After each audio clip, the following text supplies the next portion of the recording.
হে good morning everyone, কেমন আছো তোমরা সবাই? আমার নতুন একটি ভিডিওতে তোমাদের সবাইকে স্বাগত। তো সকালে ঘুম থেকে উঠে আমার মেয়েকে একটু সাজুগুজু করিয়ে দিয়েছি, ও গেল ওর পিসির সাথে। আর আমি ঘুম থেকে ওঠার পর এখন আগে ফ্রেশ হয়ে আসি, তারপর ঘরটা গোছাবো। আমি ফ্রেশ হয়ে আসার পর আমার মেয়েকে সকালের খাবারটা খাইয়ে দিয়েছিলাম, আর তারপর ঘরটাও গুছিয়ে নিলাম। তারপর কয়েকটা বোতল খালি পড়েছিল, সেগুলোও ভরে নিলাম। তারপর আমার মেয়েকে ছোট দাদুর বাড়িতে দিয়ে এসে আমি আর আমার ননদও সকালের খাবারটা সেরে নিলাম। যেহেতু ঘরের সমস্ত কাজ হয়ে গেছে, তাই এবার আমি চলে যাই স্নানের জন্য, কারণ এই সময়টা তো আমার মেয়ে একটু ঘুমোয়, তাই আমি স্নানটা সেরে চলে আসলাম।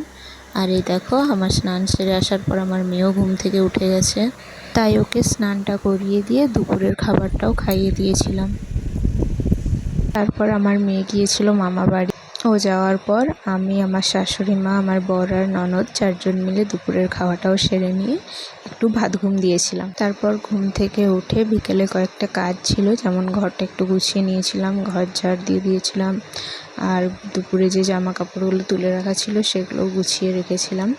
তো তারপর সমস্ত কাজ শেষে একটু বসেই ছিলাম, আর কোনো কাজ ছিল না। আমার বড় সন্ধ্যের দিকে বাড়ি ফিরে আসে। আসার পর আমার মেয়েও চলে আসে মামা বাড়ি থেকে। তো যেহেতু মামা বাড়ি থেকে খাবার খেয়ে এসেছিলো, তাই ওকে আর কিছু খাওয়াইনি। তো তারপর ওকে নিয়ে একটু খেলা করছিলাম আমরা, তার একটা ভিডিও ক্লিপ তোমরা দেখো।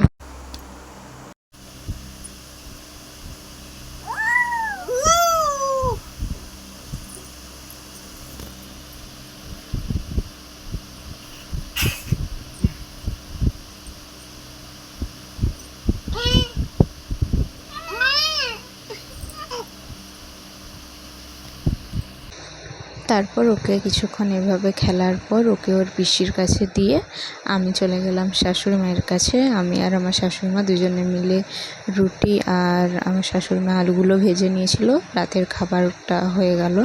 তো তারপর আমরা সবাই মিলে রাতের খাবারটা সেরে নিলাম। তো আমাদের খাওয়া দাওয়া হয়ে গেছে, আমার মেয়ে আর বর দুজনে ঘুমিয়েও পড়েছে। আজকের মতো ভিডিওটি এতটুকুই। ভিডিওটি কেমন লাগলো অবশ্যই জানিও, ভালো লাগলে লাইক, কমেন্ট আর সাবস্ক্রাইব করে দিও, আর আমার পাশে থেকেও আমাকে সাপোর্ট করো। আর আজকের মতো এখানেই ভিডিওটি রাখলাম। তো সবাইকে গুড নাইট। কাল দেখা হচ্ছে নতুন কোনো ব্লগের সাথে। বাই।